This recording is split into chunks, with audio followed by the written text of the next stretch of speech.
I stood there in the bright Arizona sun, squinting at the empty spot where our car had been just 10 minutes ago.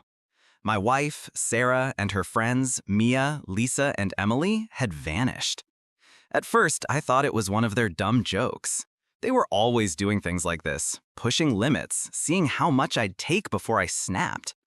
5 years of marriage, and I'd gotten used to their little games, the way they'd laugh at me, the way Sarah would join in instead of sticking up for me. But this felt different. My phone was still plugged into the car charger, my wallet tucked in the glove box.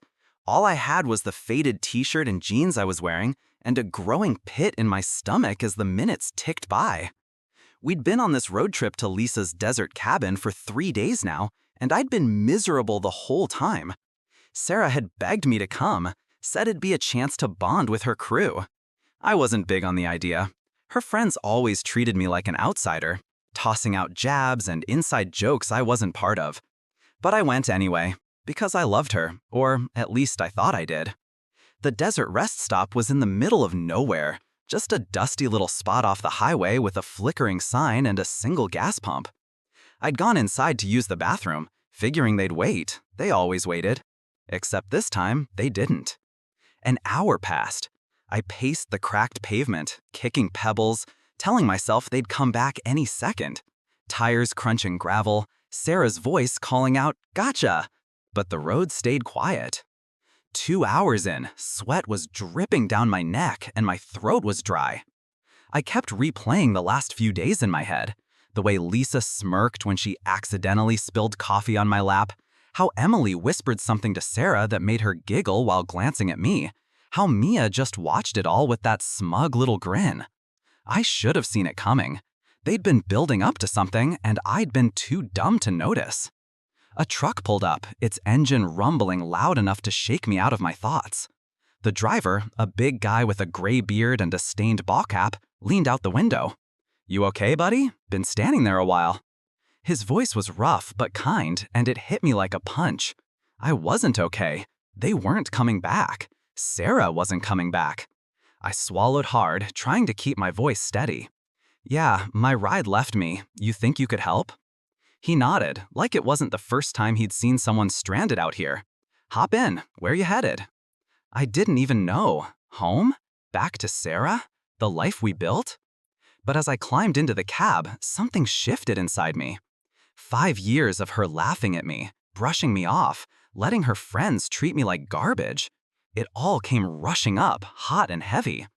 I stared out the window as the rest stop shrank in the side mirror. The trucker didn't ask too many questions, just kept driving, humming some old country song. My hands clenched into fists on my lap.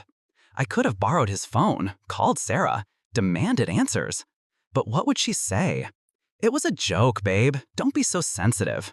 I'd heard it all before. Every time I complained about her friends, she'd roll her eyes and tell me I didn't get their humor. Maybe I didn't. Maybe I never would.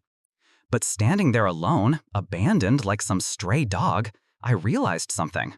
They didn't get me either. And Sarah? She'd picked them over me again and again.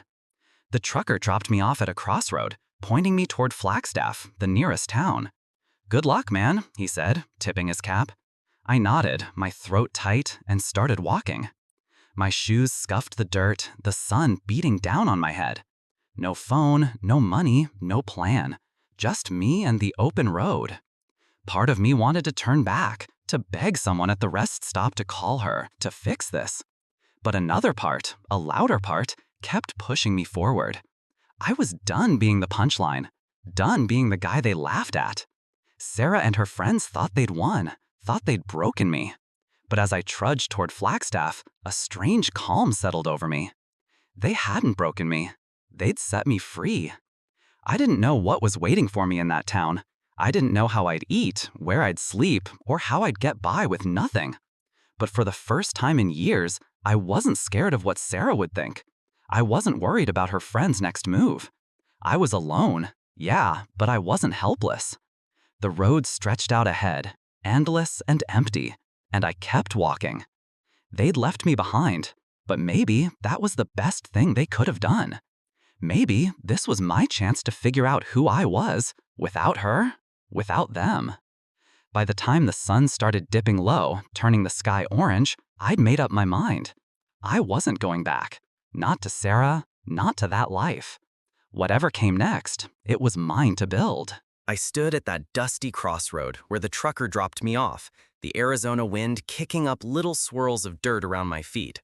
Flagstaff was somewhere ahead, but I didn't have a map, a phone, or a dime to my name. Just the clothes on my back and a head full of spinning thoughts. Sarah and her friends had left me high and dry, and part of me still wanted to find a way to call her, to hear her voice, to demand she turn the car around. But then I remembered how she'd laughed when Lisa accidentally knocked my drink over at the desert cabin, how she'd shrugged when I asked her to stick up for me. 5 years of that. 5 years of feeling like a guest in my own marriage. No, I wasn't calling her. Not this time. I started walking toward town, my sneakers crunching on the gravel. The sun was still high, baking the ground, and sweat soaked through my shirt. I didn't know how far Flagstaff was, miles probably, but I didn't care. Every step felt like a choice, like I was leaving her behind, one footprint at a time. My mind kept drifting back to the rest stop, to the moment I stepped out of that grimy bathroom and saw nothing but empty pavement. They planned it, hadn't they? Sarah, Lisa, Mia, Emily, all giggling in the car as they peeled out, thinking it'd be hilarious to ditch me. I could almost hear Sarah saying, "He'll figure it out. He always does." Well, I was figuring it out now, just not the way she expected. A pickup truck rumbled by, and I stuck out my thumb, hoping for a lift. The driver, a guy with a scruffy beard and a faded flannel shirt, slowed down and leaned out the window. "Need a ride?" he asked, eyeing me like he wasn't sure if I was trouble. "Yeah, heading to Flagstaff," I said, keeping my voice steady. He nodded. "Hop in, I'm going that way." I climbed into the passenger seat, grateful for the break. The cab smelled like oil and cigarettes, but it beat walking. "What's your story?" he asked as we rolled down the highway. I hesitated, then shrugged. Got left behind by some people I thought I could trust. He grunted, like he'd heard that one before. "Happens more than you think out here." He dropped me off on the edge of Flagstaff, near a cluster of low buildings and a blinking traffic light. "Take care, man," he said, and drove off. I stood there, taking it in. A small town with a mix of old brick storefronts and newer chain stores. People going about their day like nothing was wrong. But everything was wrong for me. No wallet, no ID, no way to prove who I was. I needed help, and fast. I spotted a sign for a homeless shelter a few blocks down, a plain building with a cross painted on the side. My stomach twisted at the thought. Me? In a shelter? But what choice did I have? Inside, it was dim and smelled like bleach and stale coffee. A guy behind the counter looked up. Ben, his name tag said. He was older, maybe 50, with a shaved head and a no-nonsense stare. "You lost or just broke?" he asked, sizing me up. "Both," I admitted, rubbing the back of my neck. "Got ditched out on the highway. No money, no phone, nothing." Ben didn't blink. "Happens. You got a name?" "Yeah, Joe," I said, figuring it was easier to stick to the truth for now. He handed me a clipboard with a form. "Fill this out. We'll get you a bed for the night. Tomorrow, we'll figure out the rest." That night, I lay on a cot in a room full of snoring strangers, staring at the ceiling. My mind wouldn't shut off. Sarah's face kept popping up, her voice, her laugh. I wanted to hate her, but part of me still ached for her to show up, to say it was all a mistake.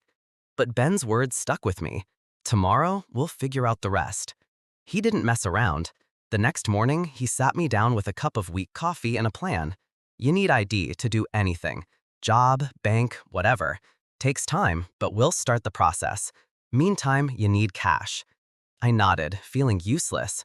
"Anywhere hiring?" I asked. Ben smirked. "There's a diner down the street.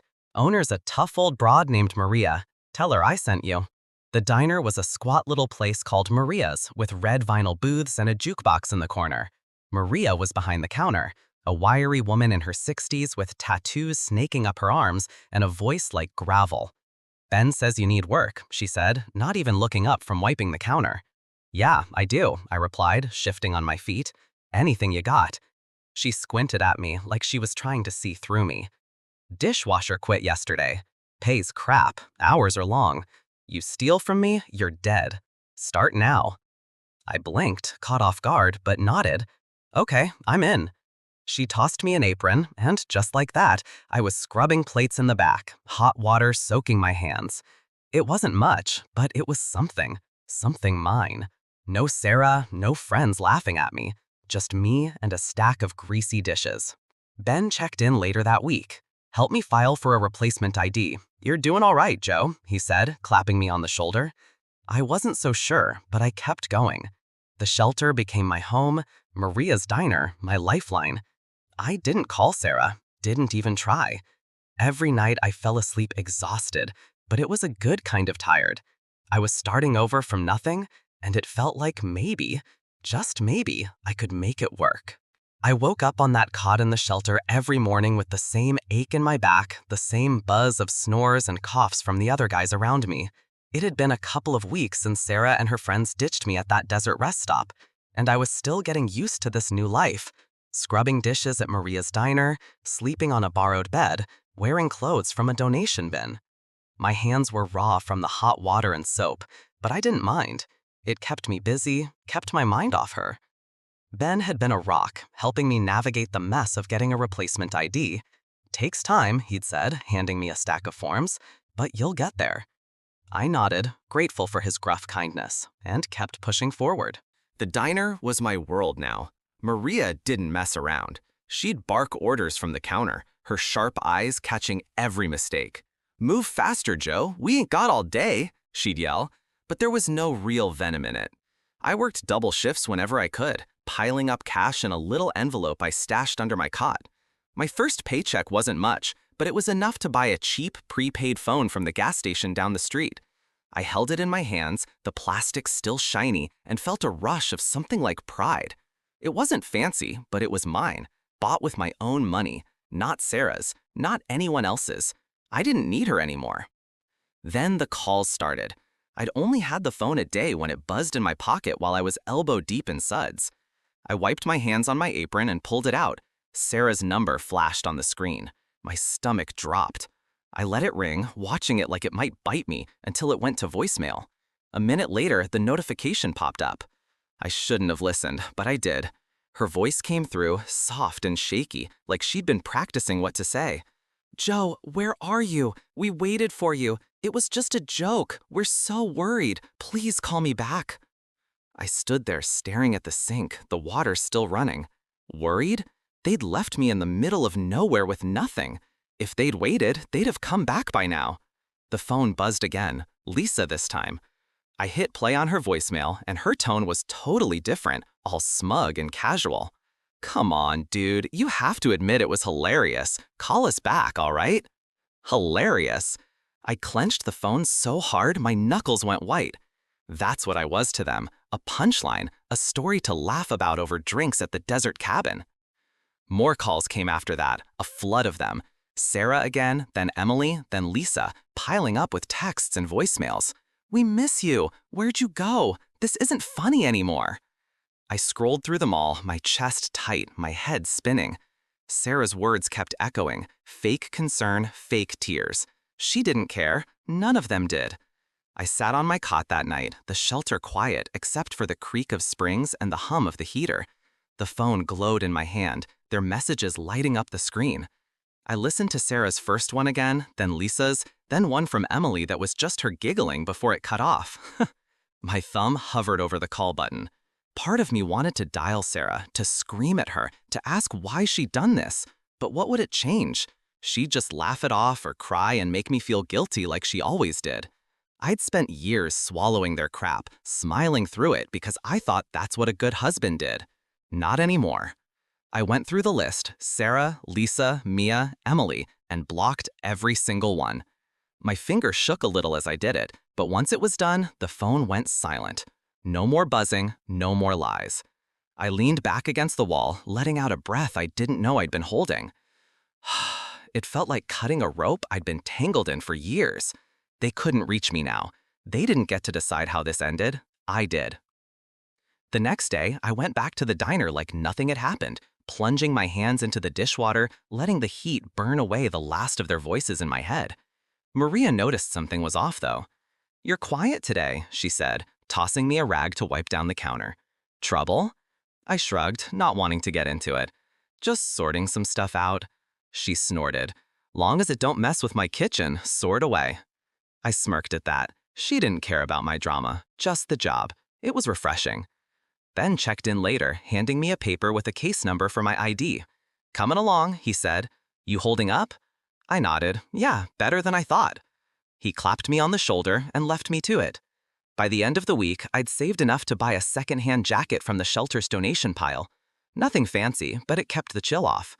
I walked back to my cot each night, the prepaid phone silent in my pocket, and felt lighter. Sarah and her friends were gone, cut out like a bad habit. I didn't need their apologies or their excuses. I had work, a bed, a plan. Small things, but they were mine. The ache was still there, sure, the sting of betrayal, but it was fading. Every dish I scrubbed, every dollar I tucked away, I was building something new, something they couldn't touch. And for the first time in a long time, I fell asleep without dreaming of her. I'd been at the diner for months now, and things were starting to feel steady. Not perfect, but steady. The shelter was still my home, but I'd saved enough to move into a tiny studio above a laundromat in Flagstaff.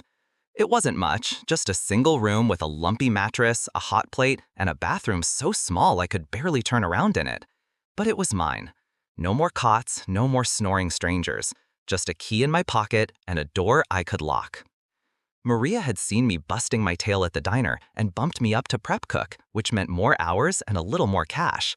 I'd chop onions and peel potatoes in the back, the rhythm of the knife keeping my hands busy and my mind quiet.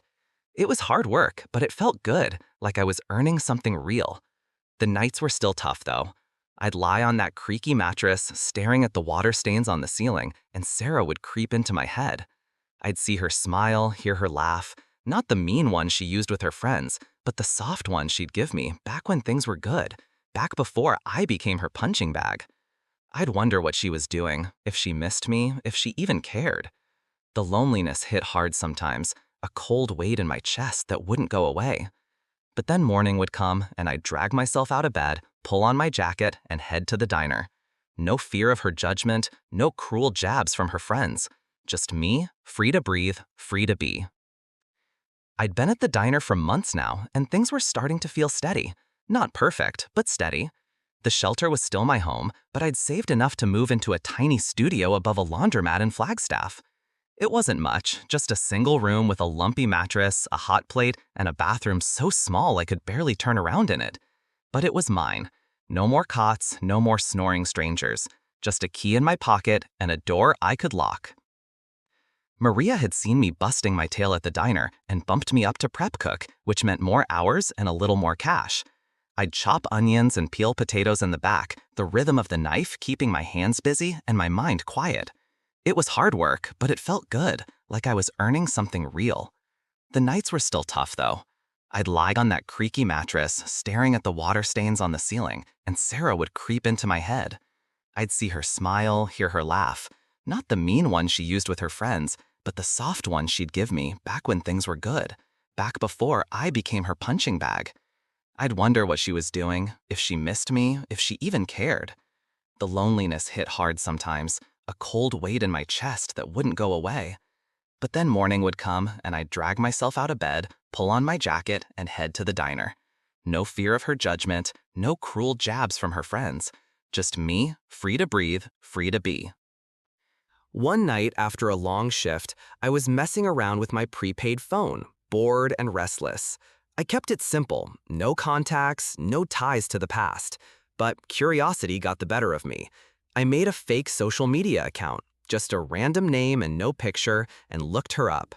Sarah's profile popped up, still public, still full of her perfect little life. There were pictures from the desert cabin trip, her and Lisa posing by the water, Mia grinning with a drink in her hand.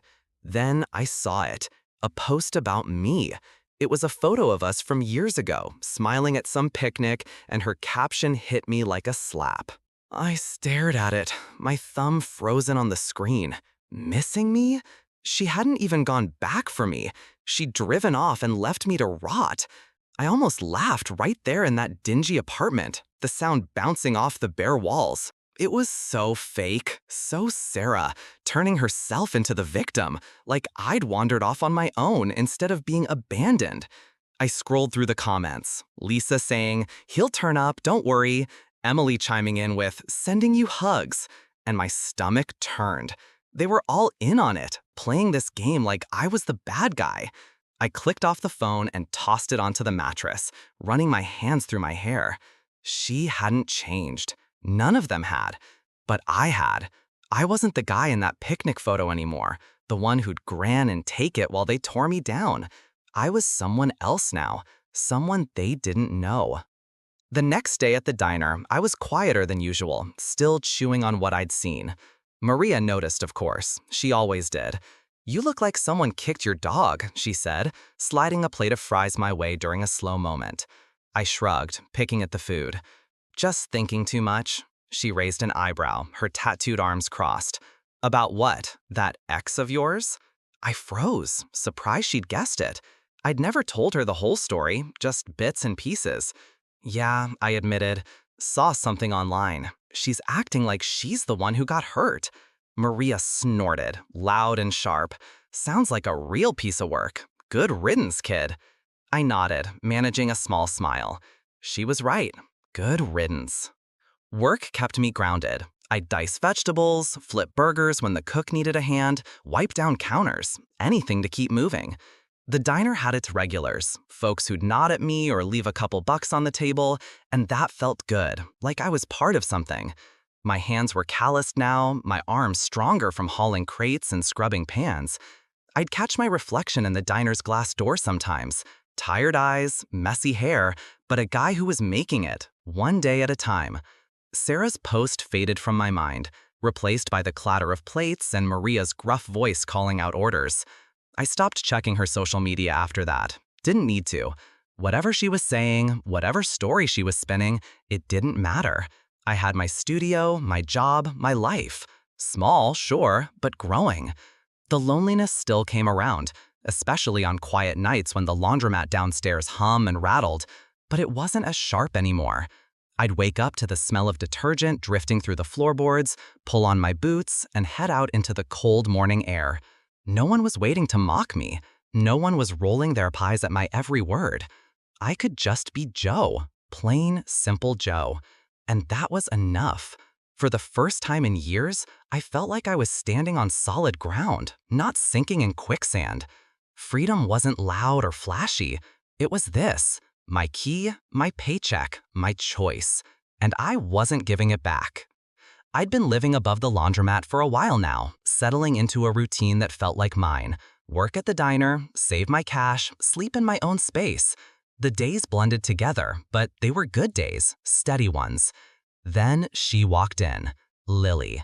She started coming to Maria's diner twice a week, always in the same booth by the window, always with a stack of textbooks and a pen in her hand. She was a med student, I figured, from the way she'd mutter medical terms under her breath while scribbling notes. Her order never changed: Denver omelet, no tomatoes, extra coffee. And she'd barely look up when I brought it over. I'd watch her sometimes, amused at how she'd get so lost in her studying that her fork would hover halfway to her mouth for a full minute before she noticed. I don't know why I started messing with her. Maybe I was bored. Maybe I just wanted to see if she'd crack a smile. I'd swap out my name tag with random names I'd make up. Bob one day, Steve the next, Carl after that, just to see if she'd catch it. She didn't, at first, too buried in her books. But one morning I walked over with Rusty pinned to my shirt, and she finally looked up, her eyes narrowed, flicking to the tag, then back to my face. "Your name tag is wrong," she said, her voice quiet but firm, like she was diagnosing me. I grinned, caught off guard. "Is it?" I shot back, even though my real name was Joe and she'd never asked. She smirked, just a little, and went back to her notes. That was it, our first real moment, and it stuck with me. Work kept me busy, but Lily became the highlight of my week. She'd show up, order her usual, and I'd find excuses to swing by her table, refill her coffee, clear her plate, ask if she needed anything. She'd nod or mumble a thanks, but that smirk stayed in my head, like a challenge. One day she came in looking frazzled, her hair messy, her books heavier than usual. Rough night? I asked, setting her coffee down. She sighed, rubbing her eyes. Exams. I haven't slept in 2 days. I nodded, not pushing it, but I slipped an extra hash brown onto her plate when she wasn't looking. She noticed, glanced up at me, and said, "You're sneaky." I just shrugged. Gotta keep you awake somehow. Our first date wasn't even planned. She came in one evening, all dressed up, jeans and a nice top, not her usual sweatshirt, and told me her friends had bailed on a reservation at some fancy pizza place across town. "I'm not wasting it," she said, half to herself, then looked at me. "You free?"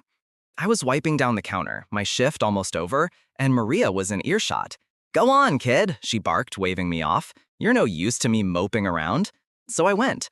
We split a pepperoni pizza and a pitcher of soda, and she laughed, really laughed, when I told her about the name tag thing. "I knew it wasn't Rusty," she said, her eyes bright. "You're not that old." We talked all night about her med school stress, my diner gig, dumb stuff like favorite movies. It was easy, natural, like we'd known each other forever. 6 months later, she moved into my little studio. It was cramped. Her books took up half the space, and we'd trip over each other making dinner on that tiny hot plate. But I didn't care. She'd study late, her lamp glowing while I slept, and I'd wake up to her muttering anatomy terms in her sleep. It was weirdly comforting. A year after that, we got a bigger place together, a real apartment with a kitchen and a couch that didn't smell like bleach. Lily was different from Sarah. She didn't mock me, didn't make me feel small. When I doubted myself, she'd just say, "You've got this." And somehow I believed her. We'd cook together, watch old TV shows, argue over who left the dishes in the sink. It was simple, but it was ours. Meanwhile, Sarah wouldn't let go. She started emailing me, found my address somehow, probably from an old bill or something. The first one came a few weeks after Lily moved in, popping up on my phone while I was chopping peppers at the diner. "Joe, I just want to know you're okay," it read. "I miss you. We all do." I stared at it, my knife hovering over the cutting board. Miss me? She'd left me at a desert rest stop with nothing, laughed about it with her friends, and now she missed me? I deleted it without replying. More came after that, some short, some long, all dripping with that fake sweetness she'd mastered. "I messed up. I know. Please talk to me. I saw your grandma. She's worried." I'd read them, feel that old ache in my chest, then hit delete. Lily caught me once, frowning at my phone. "Who's that?" she asked. "Nobody," I said, and she didn't push. She didn't need to. I wasn't going back. Life with Lily was good, better than I thought I deserved. The diner was humming, my hands were steady, and Sarah's emails were just noise I could tune out. I'd built something new, something solid, and every day with Lily proved it. She'd tease me about my cooking, I'd laugh at her terrible singing, and we'd fall asleep tangled up on that secondhand couch. Sarah could write all she wanted. I didn't owe her a damn thing. My world was here now, with Lily, and I wasn't letting go. I stood in the kitchen of Maria's diner, flipping a burger on the grill, the sizzle filling the air as grease popped against my apron. Things had been good, better than good, really. Lily and I were settled in our new apartment, a step up from the cramped studio above the laundromat. It had a real bedroom, a stove that didn't smoke, and a window that let in actual sunlight. Life felt solid, like I'd finally climbed out of the hole Sarah and her friends had left me in. Work was steady too. I'd been at the diner long enough that Maria trusted me with more than just dishes and prep. She'd started leaning on me, barking less and nodding more when I got things done right. That day, though, she called me over to the counter during a slow stretch, her sharp eyes locked on me like she had something big to say. "Joe," she said, wiping her hands on a rag, "you're not half bad at this." I smirked, thinking she was joking, but her face stayed serious. "I'm opening a second spot across town. Smaller joint, but mine. Need someone to run it. You in?" I froze, spatula in hand, the burger sizzling behind me. Me? Run a diner? I'd gone from scrubbing plates to cooking, sure, but managing a whole place? "You serious?" I asked, my voice rougher than I meant it to be. She snorted. "Do I look like I'm kidding? You've got the chops. Work hard, don't steal, don't whine. Say yes or no." My head spun. A year ago, I'd been dumped at a desert rest stop with nothing. Nothing. Now I was getting offered this? I almost said no, convinced it was some trick like Sarah's pranks all over again. That night, I sat on our couch, Lily's hand in mine, staring at the TV without really watching it. She came home from a late study session, dropping her bag by the door, and saw me just sitting there. "What's up?" she asked, kicking off her shoes. I told her about Maria's offer, my voice low, like saying it out loud might jinx it. She wants me to run her new diner, me in charge. Lily plopped down next to me, her knee brushing mine. "And you're thinking about turning it down?" she said, reading me like always. I shrugged, rubbing my neck. "I don't know. What if I screw it up?" She grabbed my hand, her grip firm. "You're already running that place half the time, helping with orders, fixing stuff when she's yelling at someone else. Just make it official. You've got this." Her words hit me hard, like a shove I didn't know I needed. She didn't doubt me, not for a second. And that felt new, strange, good. Sarah would have laughed, said something like, "You, a boss," and her friends would have piled on. But Lily just looked at me, steady and sure. And I nodded. "Okay, I'll do it." She smiled, that small one I loved, and leaned her head on my shoulder. "Good. Now stop moping. We've got dishes to do." I laughed, the weight lifting a little, and we washed plates together, her humming some off-key song while I splashed water at her. The next day, I told Maria yes. She grunted, like she'd expected it, and handed me a set of keys. "Don't burn it down," she said, then went back to counting cash. The new diner was a hole-in-the-wall spot. 10 tables, a counter, a kitchen barely big enough for two. But it was mine to run. I started the next week, setting up schedules, ordering supplies, cooking when the line got slammed. It was chaos at first, waitresses forgetting orders, me burning a batch of fries, but I figured it out. Lily was right. I've been doing this stuff already, just without the title. The place started humming, regulars trickling in, and Maria even stopped by once, nodding like she approved. "Not bad, kid," she said, and I felt taller than I had in years. Then Sarah's email came. I was at the new diner, checking inventory on my phone when it popped up. "Joe, your grandmother's been asking about you. Please let us know you're alive." My gut twisted. Grandma? She'd always been sweet, sending me cards even after I married Sarah. But Sarah bringing her up now? It was a cheap shot, a hook to reel me back in. I pictured her typing it, fake tears in her eyes, trying to guilt me like always. I deleted it, my thumb slamming the screen harder than it needed to. She didn't get to use Grandma against me, not after what she'd done. I hadn't called home in a while, sure, but I'd fix that myself, not through her.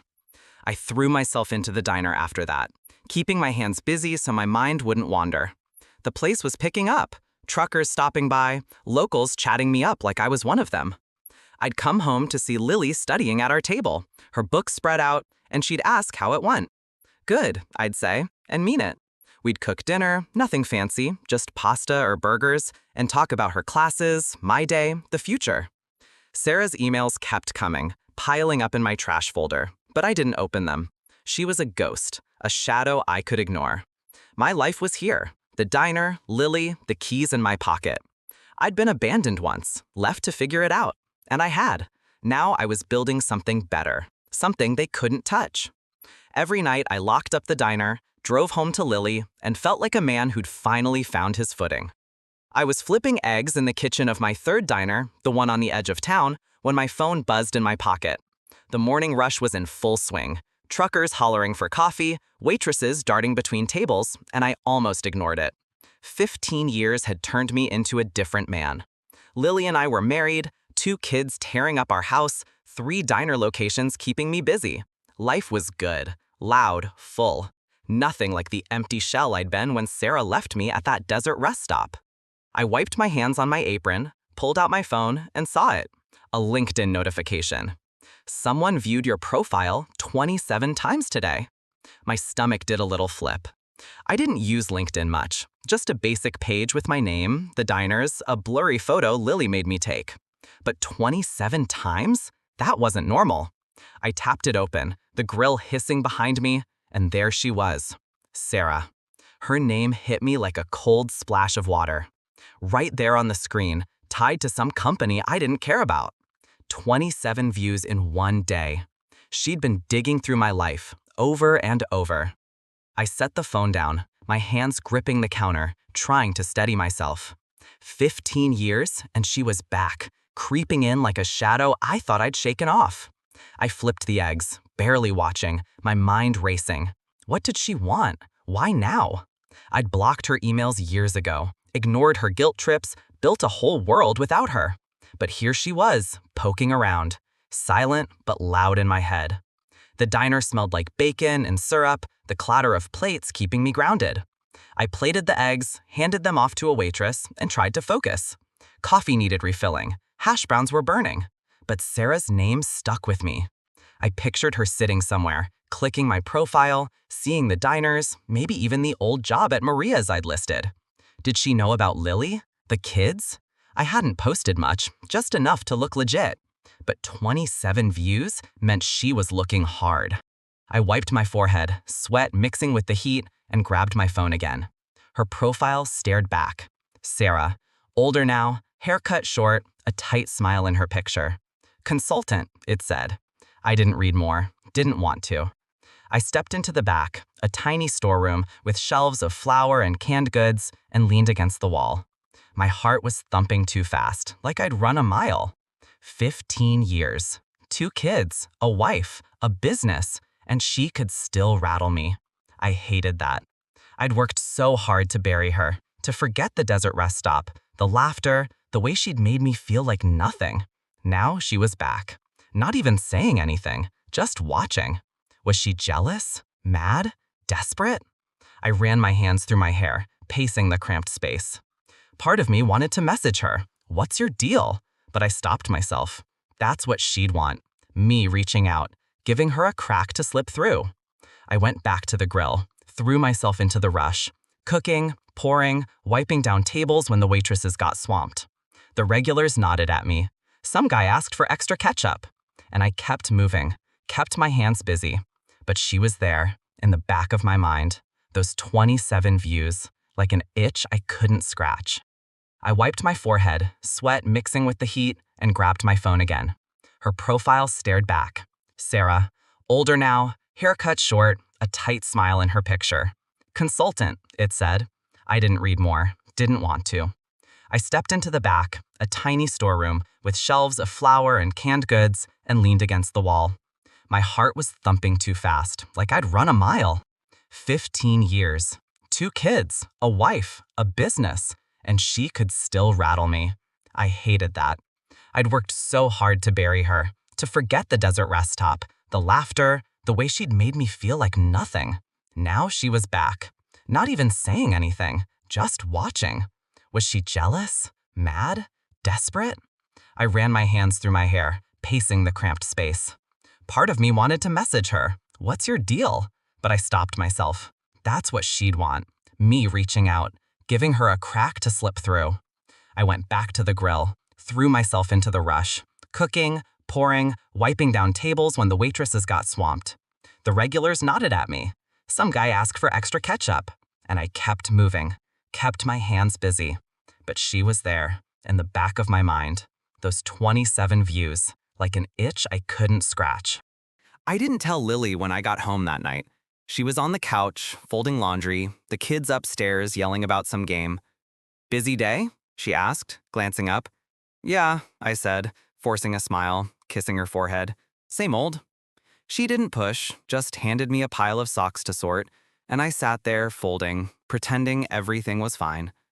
The house was warm, smelled like dinner, chicken and rice, Lily's go-to, and the kids tumbled down, begging for dessert. I laughed, said no, felt normal for a minute. But Sarah lingered, a ghost I couldn't shake. I didn't check LinkedIn again, didn't need to see if she'd looked more. 27 was enough. I helped Lily with the dishes, her hip bumping mine, and tried to let it go. My life was here. 2 kids fighting over the last cookie, a wife who didn't laugh at me. Diners I'd built from nothing. Sarah couldn't touch that. Not really. Still, I went to bed with her name in my head, staring at the ceiling while Lily slept beside me. The next day, I was at the first diner, pouring coffee, when my phone buzzed again. I didn't look, just shoved it deeper in my pocket. If it was her, I didn't want to know. I'd spent years locking her out, and now she was knocking.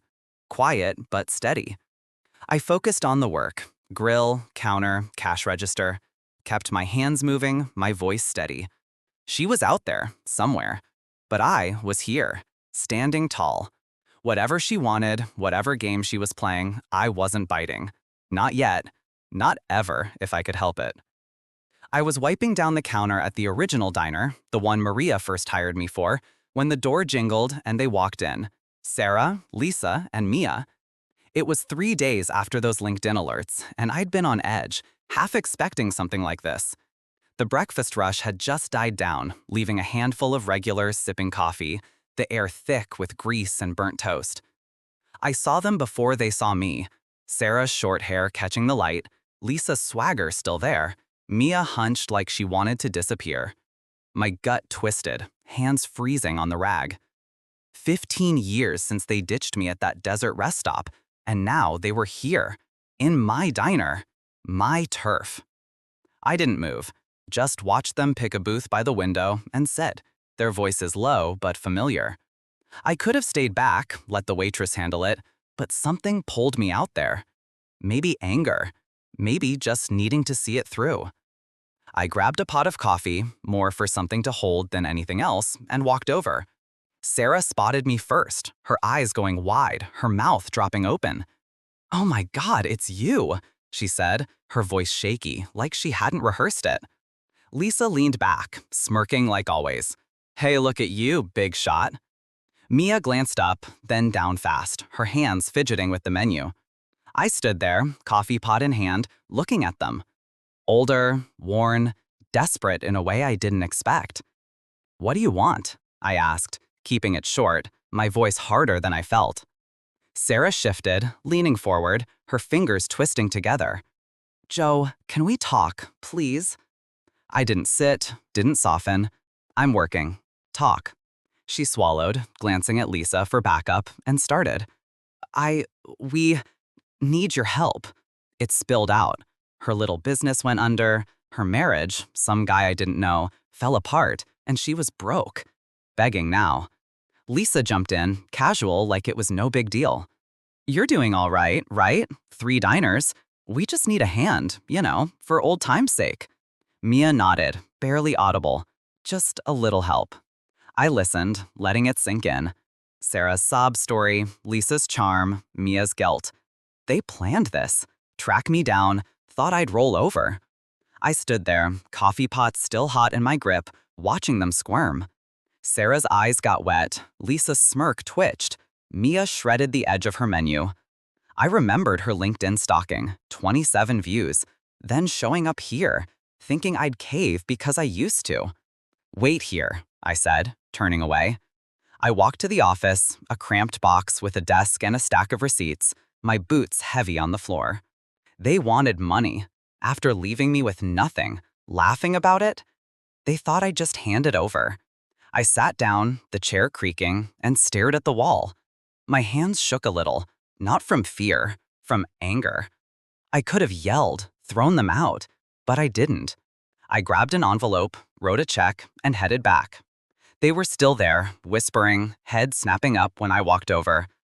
I dropped the envelope in front of Sarah, watching her fingers snatch it out, her face lighting up for a second. She opened it. $73.50. The exact cost of a bus ticket from Flagstaff back home, 15 years ago. Her smile crashed, her breath catching. Lisa grabbed it, glaring. "What the hell is this?" she snapped. I leaned in, my voice low, steady. "That's what it would have cost me to get back to you that day. I didn't. You don't get more than that." Sarah's mouth opened, no sound coming out. Lisa shoved the check at me. "You're a jerk, Joe. After everything?" I cut her off. "After everything? You left me. You laughed. This is me being generous." Mia flinched, her hands balling up, but she didn't speak. I straightened, looking at them. Sarah pale, Lisa fuming, Mia shrinking. "It's time to leave," I said, loud enough for the diner to hear. "Don't come back." I turned, walked to the counter, my heart pounding but my steps sure. The waitress hovered, unsure, but I waved her off. "They're done," I said, grabbing a rag to wipe my hands. They sat there a minute, stunned, then scrambled up, Sarah shoving the envelope in her purse, Lisa muttering, Mia trailing behind. The door jingled shut, and the diner went back to normal. Coffee pouring, forks clinking, like they'd never been there. I stood behind the counter, pouring myself a cup, my hands steady now. They'd come begging, thinking I'd bend, and I'd shut them down. It wasn't loud or messy, just cold, final. I sipped the coffee, bitter on my tongue, and watched the regulars chat, oblivious. Sarah's tears, Lisa's anger, they didn't matter. I'd given them what they'd given me, just enough to walk away. The diner hummed around me. My diner. My life. And they were gone. I finished my shift, locked up, and drove home, the weight lifting with every mile. They tried, and they'd lost. That was it. I leaned against the diner's front window, the glass cold against my arm, watching Sarah, Lisa, and Mia out in the parking lot.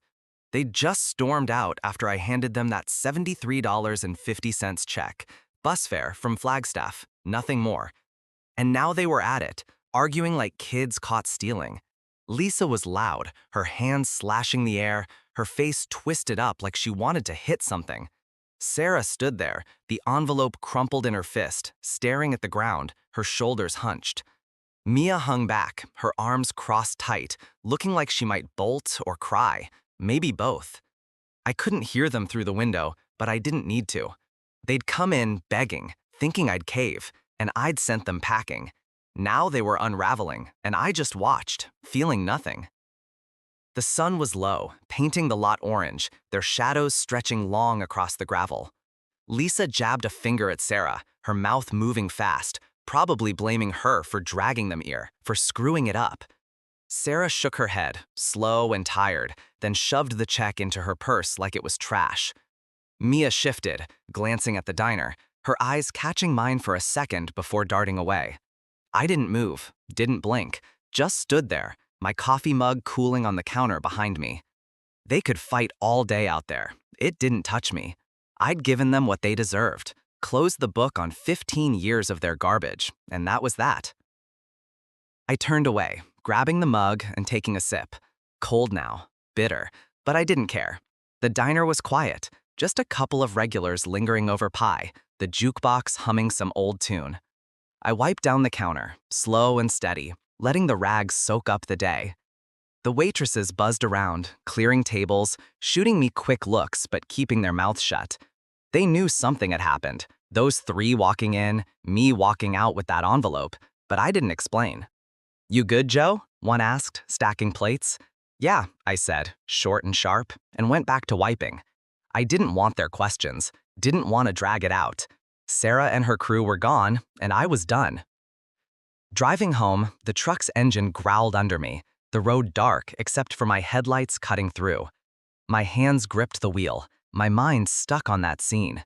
Sarah's face when she saw the check, Lisa's snarl, Mia's silence. It should have felt good, shutting them down, and it did, mostly. But there was this itch, a little nag I couldn't shake. They looked desperate, broken. Sarah especially, with her sob story about her life falling apart. 15 years ago, I'd have cared, run after them, tried to fix it. Now I just watched them leave. The house came into view, lights on, Lily's car in the drive, and I let out a breath. This was real. My family, my life, not them. I walked in, kicking my boots off by the door, the smell of leftover lasagna hitting me. Lily was at the kitchen table, papers spread out, a pen in her hand, grading again, probably. The kids were upstairs, their voices muffled, likely in bed but not asleep. She looked up, her glasses low on her nose. "Hey," she said, soft, then tilted her head. "You okay?" I nodded, pulling out a chair and sitting across from her, my hands flat on the table. "They came by," I said, keeping it simple. Her eyebrows lifted, but she waited. "Sarah, Lisa, Mia. Asked for money. I gave them us fare and told them to go." She set her pen down, leaning back, her eyes steady on mine. "Bus fare?" she asked, a little smile tugging her lips. I told her, $73.50, The exact cost to get back from Flagstaff all those years ago.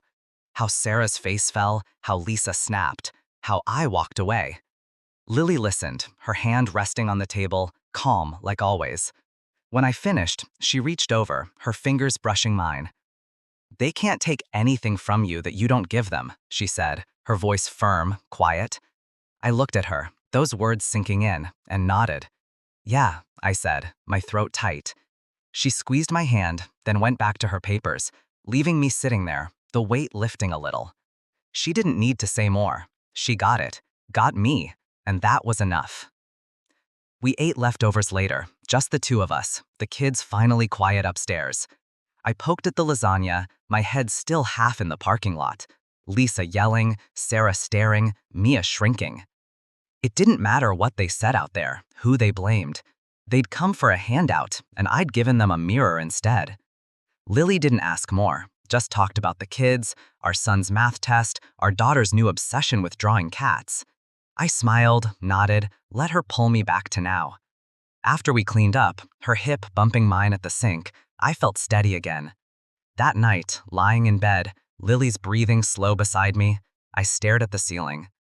The house creaked, the kids shifting in their rooms, and I replayed it. Those three in my diner, then out in the lot, falling apart. They couldn't touch this. My family, my diners, me. I'd shut the door, locked it tight, and they were on the other side, where they belonged. The itch was still there, faint but fading. Lily was right. They got nothing I didn't give, and I'd given them the end. I closed my eyes, the day slipping away, and slept hard. Done with their ghosts for good. I stood in the kitchen of our house, stirring a pot of chili on the stove, the smell of spices filling the air. It had been weeks since Sarah, Lisa, and Mia walked into my diner, since I handed them that $73.50 check and watched them argue in the parking lot. I hadn't seen them since. Not a call, not an email, not even a whisper on LinkedIn. They were gone, really gone this time, and I felt it, a quiet that settled deep, like a storm finally passing. Life rolled on, Lily grading papers at the table, the kids chasing each other around the backyard, the diners humming with regulars. It was mine, all of it, and they couldn't touch it. I'd stopped looking over my shoulder, stopped waiting for the next knock.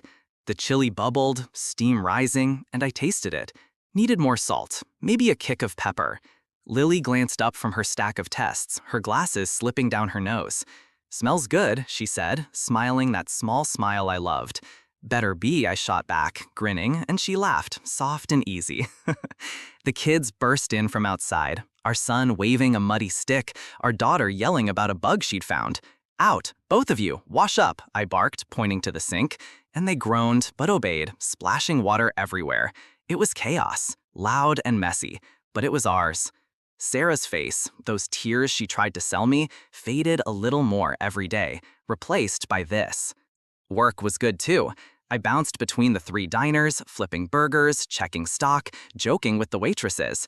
The regulars knew me now. Old Tom with his coffee, the trucker who tipped big, the lady who always asked for extra napkins.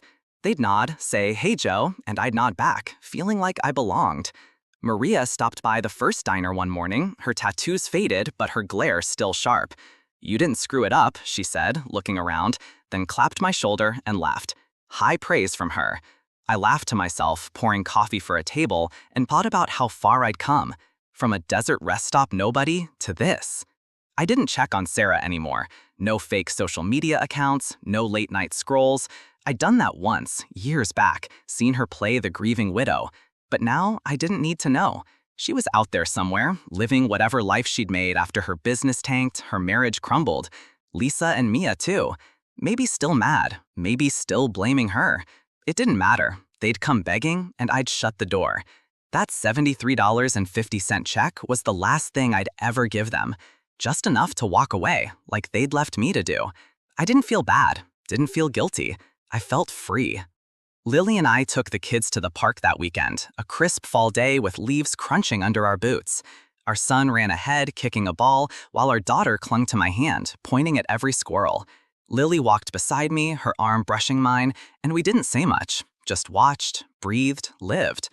I thought about Sarah for a second, her showing up, her voice cracking, and let it go. She couldn't take this from me, couldn't even come close. I'd built it all without her, despite her, and it was better than anything she'd ever offered. "You're quiet," Lily said, nudging me. "Just happy," I replied, and she squeezed my hand, knowing I meant it. Back home, we ate the chili. Too spicy, the kids complained, but they shoveled it down anyway. I sat at the table, watching them bickering over the last roll, Lily rolling her eyes at their noise. This was it. The best revenge, if you could call it that. Not some big fight, not rubbing it in their faces. Just living well, living real. Sarah wanted me to break, to crawl back, and I hadn't. I'd walked away from that desert rest stop, from her, and kept going. Ben at the shelter, Maria's diner, Lily's laugh. These kids. Every step was mine, every piece earned. They'd lost, not because I'd beaten them, but because I'd stopped playing their game. The days kept rolling. School runs, diner shifts, quiet nights with Lily on the couch. I didn't look back, didn't need to. Sarah was a memory, a shadow that couldn't reach me anymore. I'd see her sometimes in a flash, her smirk, her tears, but it didn't stick. I'd turn the radio up, flip a burger, hug my daughter, and she'd fade. The diners thrived, the kids grew. Lily and I argued over dumb stuff, like whose turn it was to mow the lawn. It was simple, messy, perfect. I'd wake up early, make coffee, stand in our kitchen looking out at the yard, and feel it. Peace. Deep and steady. One night after the kids were in bed, I sat on the porch, a beer in my hand, the air cool against my skin. Lily came out, wrapped in a blanket, and sat beside me. "What's on your mind?" she asked, her voice soft. I took a sip, staring at the stars. "Nothing," I said, then smiled. "Everything." She leaned her head on my shoulder, and we sat there, quiet together. Sarah was gone, really gone, and I was here, whole. The best revenge wasn't revenge at all. It was this, right now. A life so good I didn't need to prove anything. I'd made it, and that was enough. That afternoon, I received a quiet notification on my phone. Sarah Harrison had resigned from her job effective immediately. No formal statement, no interviews, just a single line in the industry news. Sources say the company is undergoing a shift in leadership structure following the collapse of several major partnerships. No one asked where she went. No one really cared. An hour later, another notification came through. Mr. Harrison removed from the Apex board by unanimous vote. There was no scandal, no lawsuit, no public breakdown, just removal. A slow, quiet unraveling that mirrored exactly how they had tried to erase me. Only now, they were the ones disappearing, without sound, without a lasting mark, without anyone fighting to keep their place. And me? I didn't cheer. I didn't celebrate, because this had never been about revenge. It had always been about something simpler, more important, getting back what was mine. When I signed the final combined contract later that day, a joint agreement bringing together all three Trident partners under one multi-region system, I didn't hesitate. I didn't think of the $1.5 billion. I didn't think of the headlines or the feeling of being proven right. I just thought of my name, Julie Miller, and how for the first time I was signing as exactly who I was. No fear, no disguise, no false ideas. I was no longer someone waiting to be recognized. I was remembered by default, because this time the foundation had my name carved into its frame. If you've ever had your name removed from a project you worked so hard for, if you've ever stayed silent while someone else got the credit, if you've ever been told to let it go when what they really meant was let yourself go, then hear this. You're not invisible, you're not replaceable, and you're not done. Some battles don't need fire to win. They need focus. They need stillness. They need time. And when the time comes, let your presence speak louder than your pain.